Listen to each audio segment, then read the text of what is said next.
Hi everybody, happy Tuesday, June 23rd, and getting closer and closer to the 4th of July, and there's been a lot of stuff online about American history with the 250th anniversary of our founding being this summer. Over the last couple months, I've been going through Lake County cities and talking about that, but appear to be out of things to talk about there, so I was thinking, how else could I continue talking about history? And so I kind of went through and thought, back to my college days of what were my favorite 5 books on U.S. history. So I just wanted to share those today.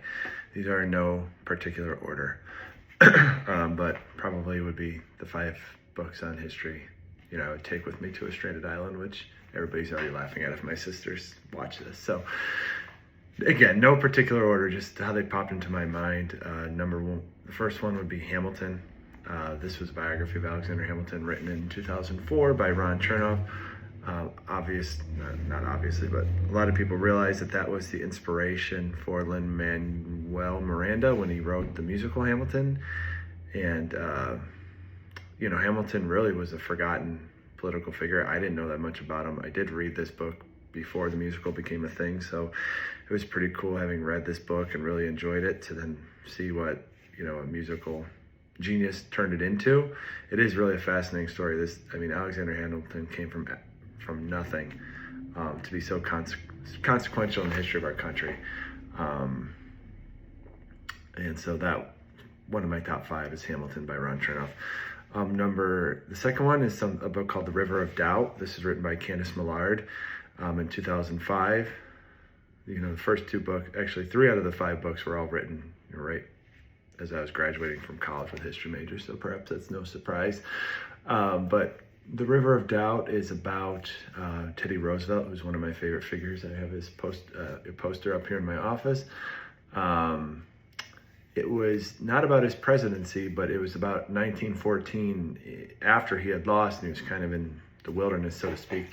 And he went on an expedition to an uncharted, unknown tributary in the Amazon rainforest in Brazil. And this is from the website, a grueling adventure that tested his physical and mental limits against nature, disease, and hostile encounters, ultimately becoming a story of survival, leadership, and self-discovery after his political defeat.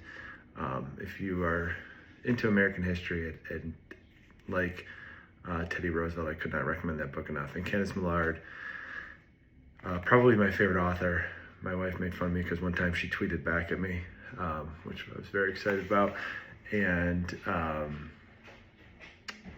her book, Hero of the Empire, about Winston Churchill, I could not fit into this category because it's not a book on American history, but probably my favorite book, history book of all time, Hero of the Empire, Candice Millard. It's about Winston Churchill when he was younger in the Boer War.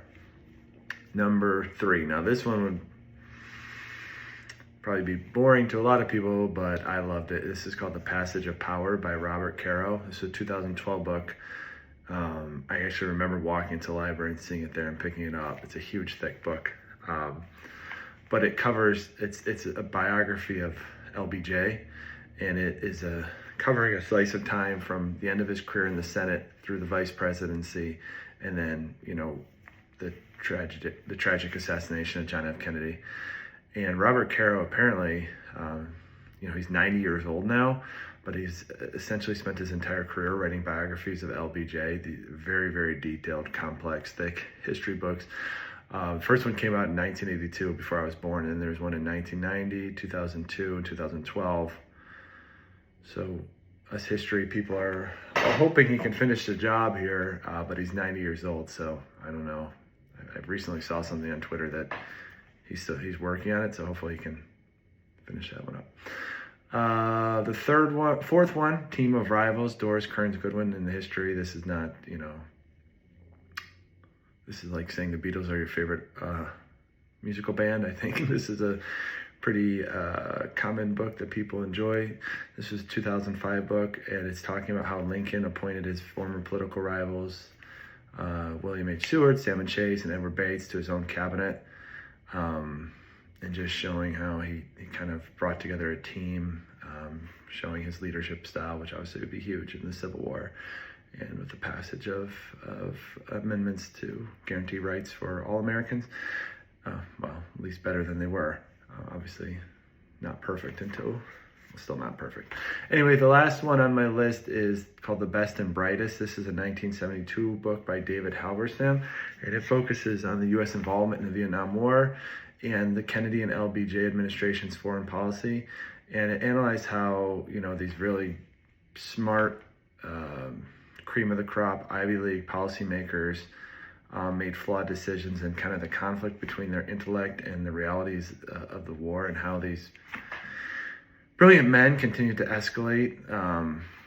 One of the things we don't often think about in hindsight, the Vietnam War was obviously a terrible tragedy that probably didn't need to happen. Not taking away from any of the bravery of the people who went, but the people who were all in charge, including, JFK, had come of age during the rise of Hitler and Nazis, and seen what happened when people appeased a madman, basically, and they didn't think it led to anything good. So as hindsight shows us now, it's much more questionable. But when you kind of read the insight of the people who lived through World War II and had seen people try to sort of appease Hitler, it kind of makes a lot more sense. So those are my top 5 U.S. history books that came to my mind: Hamilton, River of Doubt, Passage of Power, Team of Rivals, and The Best and Brightest. I've read about 100 books on World War I, World War II, like The Guns of August. This is a classic, but that's really about the European powers and the start of World War I. So couldn't fit that into this. This is, again, U.S. history, and hope everybody's still awake and has a good week. Bye.